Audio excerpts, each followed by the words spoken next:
뉴스 주민 시간입니다. 오늘은 이진성 기자 나와 있습니다. 네, 이 기자, 네. 뉴스 주민 처음 진행이시죠? 네, 그렇습니다. 네. 뭘 가지고 나왔네? 예, 이 롯데제과의 과자 선물 세트 상자입니다. 예.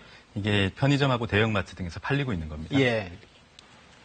가지고 나온 이유가 있을 것 같은데요? 예, 이 상자를 보시면요. 예. 이 일러스트와 함께 짤막한 문장이 적혀 있습니다. 인기 에세이 속의 내용을 그대로 옮겨놓은 건데요. 예. 이 아래쪽을 보시면 소우데스네 간단데스요라고 일본어 발음으로 된 문장이 적혀 있습니다. 그게 지금 일본어 표현이 된 게 네. 상품을 좀 더 잘 팔리기 위해서 한 거겠죠? 네, 그렇죠. 이 상자 같은 경우에는 오늘 한 편의점에서 직접 구매를 한 건데요. 예. 그런데 이 뒤 화면 한번 보시겠습니다. 같은 상자인데요. 그 일본어 문구가 적힌 그 위치에 한글이 적혀 있습니다. 엄청 예. 후회하는 중이라고.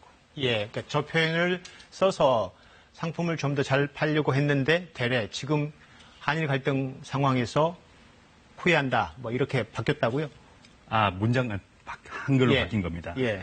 그 롯데제과에서 일본어 문장 위에 그 한글 문장 스티커를 부착을 한 겁니다. 예. 논란이 되니까 급하게 붙인 거죠. 예.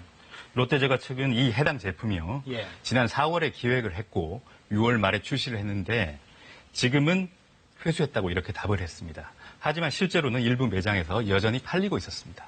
사실 일본어를 풍자한 코미디도 있고 일본어를 쓰는 게 사실 그동안 좀 자연스러워졌는데 최근 상황 때문에 아주 긴장도가 높아지고 미묘해졌어요. 이 상품도 그렇고요. 네, 예. 시기다 보니까요. 예.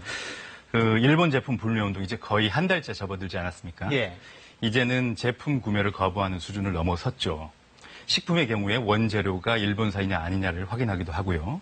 그리고 일본이 투자하거나 지분을 가지고 있는 기업이 아닌지도 따져보기도 합니다. 그 말한 대로 뭐 투자 지분을 따질 정도로 불매운동이 좀 더 정교해지고 현미경을 보듯이 보고 있는 것 같아요. 네, 다양해졌죠. 그러다 보니까 기업들도 대책 마련에 나섰는데요. 이 CJ제일제당의 경우에는 햇반에 그 첨가하는 물질 중에 미강 추출물이라는 게 있는데 이걸 국산화하기로 했습니다. 일본 후쿠시마산을 사용한 게 아니냐 이런 오해를 받았기 때문입니다. 예. 그리고 메일유업 등도 일본산 원재료를 다른 지역의 재료로 교체하겠다 이렇게 밝히기도 했습니다. 이게 지금 현재 일본 불매운동이 반짝 끝날 것 같지도 않고 상당히 장기간 지속될 가능성도 있고 강도도 세서 네. 한국 기업들도 상당히 지금 민감해지고 있는 거죠. 그렇죠. 이 지난해 7월과 한번 비교를 해보니까요. 지난 한 달간 일본 맥주의 매출이 그 편의점 CU의 경우에 49%가 줄었습니다. 그 의류업체 유니클로의 경우에도 그 매출이 한 30% 정도 줄어든 것으로 추산이 예. 되고 있습니다. 이렇다 보니까 일부 업체에서는 적극적으로 일본과는 관계가 없다 이렇게 해명에 나서기도 하고요. 예. 대표적인 게 쿠팡과 다이소 같은 경우죠.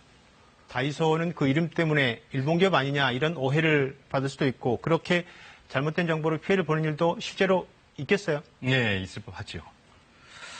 그런데 이 잘못된 정보로 피해를 보는 일이 없어야 된다는 점, 뒤 화면을 보고 좀 설명을 드릴게요. 예. 지금 화면 보시면 상자 위에 우길기를 연상케 하는 문양이 그려져 있는데요. 예. 이 인터넷상에서 유니클로에서 사용한 택배 상자로 알려졌는데 예. 이 취재진이 확인해 보니까 한 개인이 취미로 그린 것으로 파악이 됐습니다.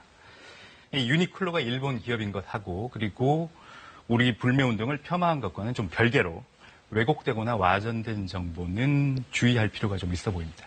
네, 알겠습니다. 잘 들었습니다. 뉴스주민 이진성 기자였습니다.